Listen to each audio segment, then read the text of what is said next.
मैं द्रौपदी मुर्मू ईश्वर की शपथ लेता हूँ कि ईश्वर की शपथ लेती हूँ कि मैं श्रद्धापूर्वक भारत के राष्ट्रपति के पद का कार्यपालन करूँगी भारत के राष्ट्रपति पद का कार्यपालन करूँगी तथा अपनी पूरी योग्यता से संविधान और विधि का परिरक्षण, संरक्षण और प्रतिरक्षण करूँगी और मैं भारत की जनता की सेवा और कल्याण में निरत रहूँगी।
आदरणीय श्री रामनाथ कोविंद जी, उपराष्ट्रपति श्री एम वेंकैया नायडू जी, प्रधानमंत्री श्री नरेंद्र मोदी जी, लोकसभा के स्पीकर श्री ओम बिरला जी, चीफ जस्टिस एन.वी. रमन्ना जी, सम्मानित सांसदगण, अन्य महानुभावों, देवियों और स्वजनों तथा मेरे प्यारे देशवासियों, सभी को जोहार।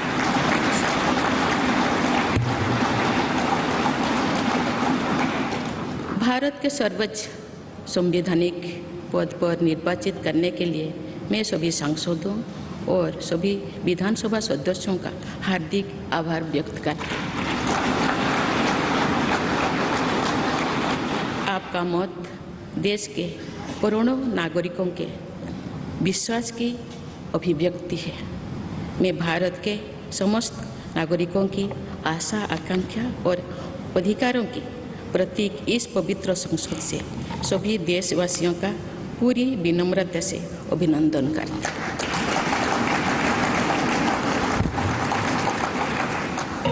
आपकी आत्मीयता, आपका विश्वास और आपका सहयोग मेरे लिए इस नए दायित्व का निभाने में मेरी बहुत बड़ी ताकत रहेगी। मुझे राष्ट्रपति के रूप में देश ने एक ऐसे महत्वपूर्ण कालखंड में चुना है जब हम अपनी आज़ादी का अमृत महोत्सव मना रहे हैं।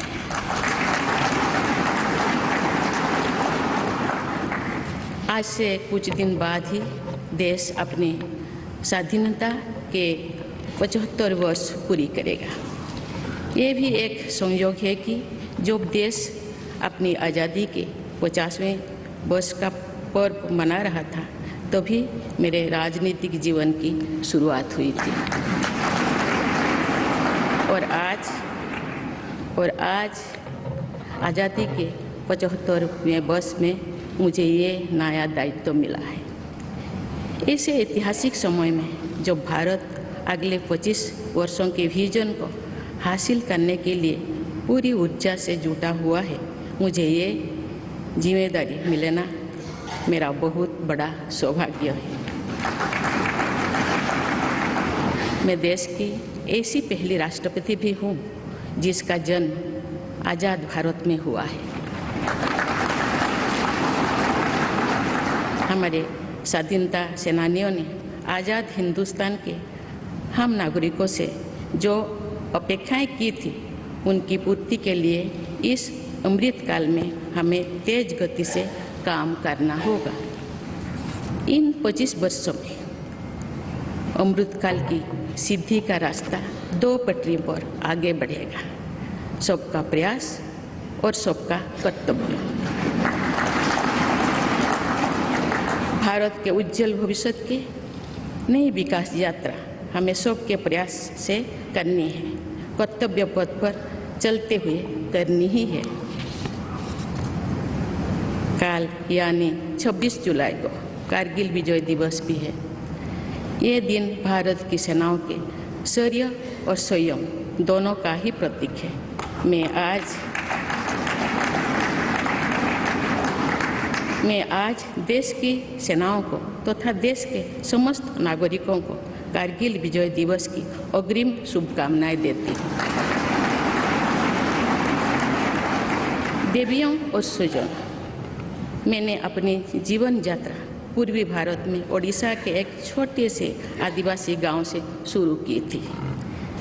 मैं जिस पृष्ठभूमि से आती हूँ वहाँ मेरे लिए प्रारंभिक शिक्षा प्राप्त करना भी एक सपने जैसा ही था, लेकिन अनेक बाधाओं के बावजूद मेरा संकल्प दृढ़ रहा और मैं कॉलेज जाने वाली अपने गांव की पहली बेटी थी।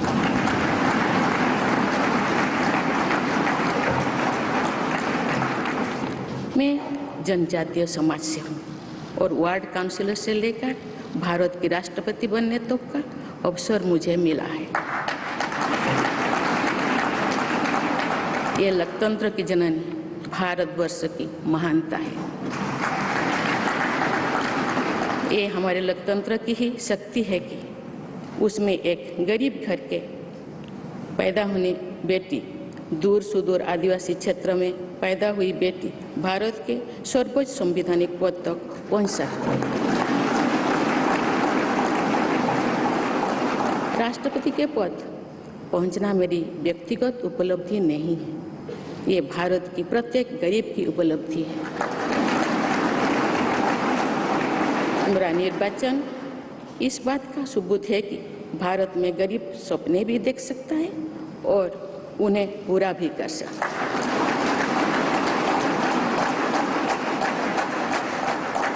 और ये मेरे लिए बहुत संतोष की बात है कि जो सदियों से वंचित रहे, जो जीवन विकास के लाभ से दूर रहे, वे गरीब, दलित, पिछड़े तथा आदिवासी मुझे ये अपना प्रतिबिंब देख सकते हैं। मेरे इस निर्वाचन में देश के गरीब व का आशीर्वाद शामिल है। देश की करोड़ों महिलाओं और बेटियों के सपनों और सामर्थ्य की झलक है। मेरे इस निर्वाचन में पुराने लीग से हटकर नए रास्ते पर चलने वाले भारत के आज के युवाओं का साहस भी शामिल है। ऐसे प्रगतिशील भारत का नेतृत्व करते हुए आज मैं खुद को गौरवान्वित महसूस कर रही हूँ। मैं आज समस्त देशवासियों को, विशेषकर भारत के युवाओं को तथा भारत की महिलाओं को ये विश्वास दिलाती हूँ कि इस पद पर कार्य करते हुए मेरे लिए उनके हित सर्वोपरि होंगे। देवियों और स्वजनों, मेरे सामने भारत के राष्ट्रपति पद की ऐसी महान विरासत है जिसने विश्व में भारतीय लोकतंत्र की प्रतिष्ठा का निरंतर मजबूत किया है। देश के प्रथम राष्ट्रपति डॉक्टर राजेंद्र प्रसाद से लेकर श्री रामनाथ कोविंद जी तक अनेक विभूतियों ने इस पद को सुशोभित किया है। इस पद के साथ साथ देश ने इस महान परंपरा के प्रतिनिधित्व का दायित्व भी मुझे सौंपा है। संविधान के आलोक में मैं पूरी निष्ठा से अपने कर्तव्यों का निर्वहन करूंगी। मेरे लिए भारत के लोकतांत्रिक सांस्कृतिक आदर्श और सभी देशवासी हमेशा मेरे ऊर्जा के स्रोत रहेंगे। देवियों और स्वजनों, हमारे संवैधानिक संग्राम में स्वाधीनता संग्राम में एक राष्ट्र के तौर पर भारत की नई यात्रा की रूपरेखा तैयार की है। हमारा स्वाधीनता संग्राम उन संघर्षों और बलिदानों की अविरल धारा है जिसने आज़ाद भारत के लिए कितनी ही आदर्शों और संभावनाओं की सिंचा था।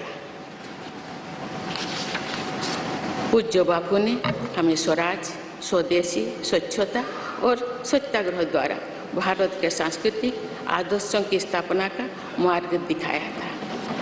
नेताजी सुभाष चंद्र बोस, नेहरू जी, सरदार पटेल, बाबा साहेब अम्बेडकर, भगत सिंह, सुखदेव, राजगुरु, चंद्रशेखर आजाद जैसे अनगिनत स्वाधीनता सेनानियों ने हमें राष्ट्र के स्वाभिमान को सर्वोपरि रखने की शिक्षा दी थी।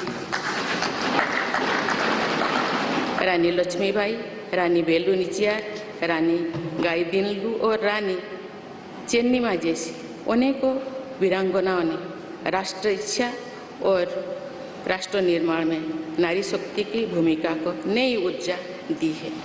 संथाल क्रांति, पाइक क्रांति से लेकर कोल क्रांति और भील क्रांति ने स्वतंत्रता संग्राम में आदिवासी योगदान को और सशक्त किया।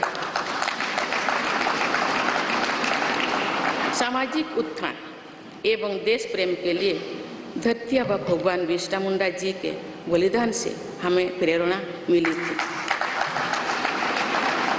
मुझे खुशी है कि आज़ादी की लड़ाई में जनजातीय समुदाय के योगदान को समर्पित अनेक म्यूजियम देश भर में बनवाया जा रहा है।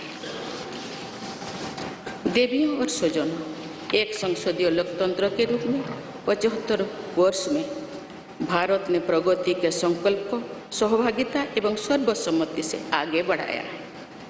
विविधताओं से भरे अपने देश में हम अनेक भाषा, धर्म, संप्रदाय, खान पान, रहन सहन, रीति रिवाजों का अपनाते हुए एक भारत श्रेष्ठ भारत के निर्माण में सक्रिय है।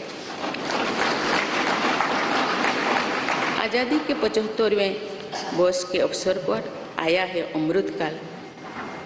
भारत के लिए नए संकल्पों का कालखंड है। आज मैं इस नए युग के स्वागत में अपने देश को नई सोच के साथ तत्पर और तैयार देख रही हूँ। भारत और हर क्षेत्र में विकास का नया अध्याय जोड़ रहा है।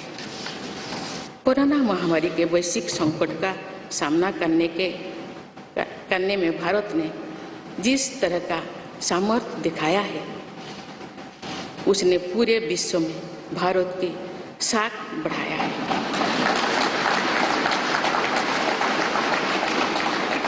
हम हिंदुस्तानियों ने अपने प्रयासों से न सिर्फ इस वैश्विक चुनौती का सामना किया, बल्कि दुनिया के सामने नए मापदंड भी स्थापित की। कुछ दिन पहले भारत ने कोरोना वैक्सीन की 200 करोड़ डोज लगाने का कीर्तिमान बनाया। इस पूरी लड़ाई में भारत के लोगों ने जिस संयम, साहस और सहयोग का परिचय दिया, वो एक समाज के रूप में हमारी बढ़ती हुई शक्ति और संवेदनशीलता का प्रतीक है। भारत ने इन मुश्किल हालात में न केवल खुद को संभाला, बल्कि दुनिया की मदद भी की। कोरोना महामारी से बने माहौल में आज दुनिया भारत को नए विश्वास से देख रही है। दुनिया की आर्थिक स्थिरता के लिए, सप्लाई चेन की सुगमता के लिए और वैश्विक शांति के लिए दुनिया को भारत से बहुत उम्मीदें हैं। आगामी महीनों में भारत अपनी अध्यक्षता में G20 ग्रुप की मेजबानी भी करने जा रही है। इसमें दुनिया के 20 बड़े देश भारत की अध्यक्षता में वैश्विक विषयों पर मंथन करेंगे। मुझे विश्वास है भारत में होने वाले इस मंथन से जो निष्कर्ष और नीतियां निर्धारित होंगे, उनसे आने वाले दशकों की दिशा तय होगी। देवियों और स्वजनों, वर्षों पहले मुझे रायरंगपुर में श्री अरबिंदो इंटीग्रल स्कूल में शिक्षक के रूप में कार्य करने का अवसर मिला था। कुछ ही दिनों के बाद श्री अरबिंदो जी की 150वीं जन्म जयंती मनाई जाएगी। शिक्षा के बारे में श्री अरबिंदो के विचारों ने मुझे निरंतर प्रेरित किया है। जन प्रतिनिधि के रूप में विभिन्न पदों पर कार्य करते हुए और फिर राज्यपाल के रूप में भी मेरा शिक्षण संस्थानों के साथ सक्रिय जुड़ाव रहा है। मैंने देश के युवाओं के उत्साह और आत्मबल को करीब से देखा है। हम सभी के श्रद्धेय अटल जी कहा करते थे कि देश के युवा जब आगे बढ़ते हैं तो वे सिर्फ अपने ही भाग्य नहीं बनाते बल्कि देश का भी भाग्य बनाते हैं।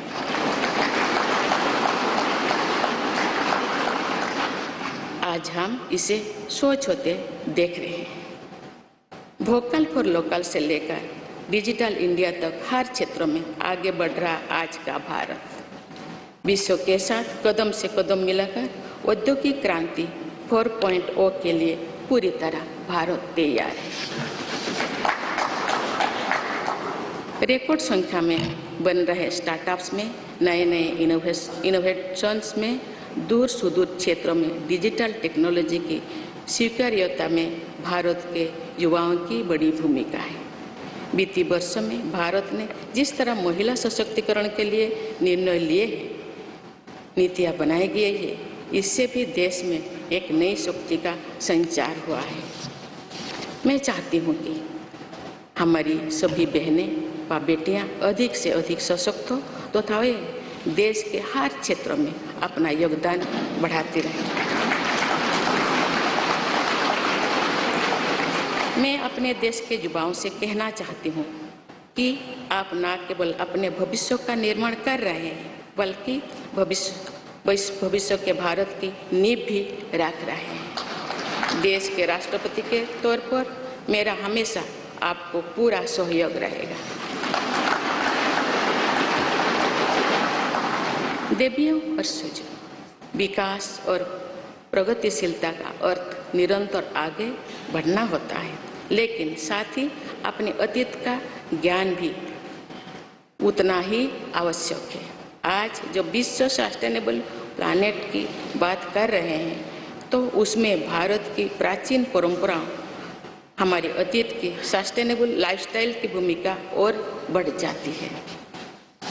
मेरा जन्म तो उस जनजातीय परंपरा से हुआ है जिसने हजारों वर्ष से प्रकृति के साथ तालमेल बनाकर जीवन को आगे बढ़ाया है।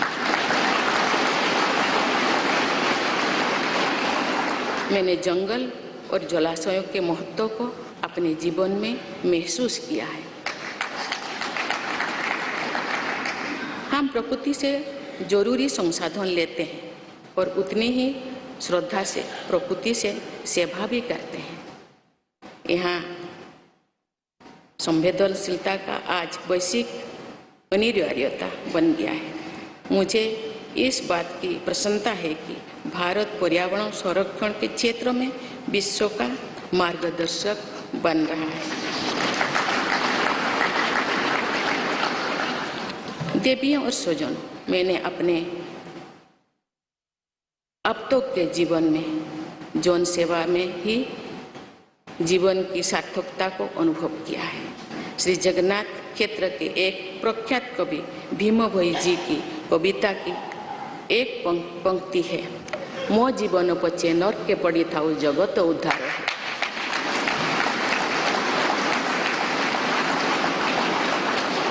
अर्थात अपने जीवन के हित और हित से बड़ा जगत कल्याण के लिए कार्य करना होता है। जगत कल्याण की इसी भावना के साथ मैं आप सब के विश्वास पर खरा उतरने के लिए पूरी निष्ठा व लगन से काम करने के लिए सदैव तत्पर रहूँगी। आइए हम सभी एकजुट होकर समर्पित भाव से कर्तव्य पथ पर आगे बढ़े तथा वैभवशाली व आत्मनिर्भर भारत का निर्माण करें। धन्यवाद। जय हिंद।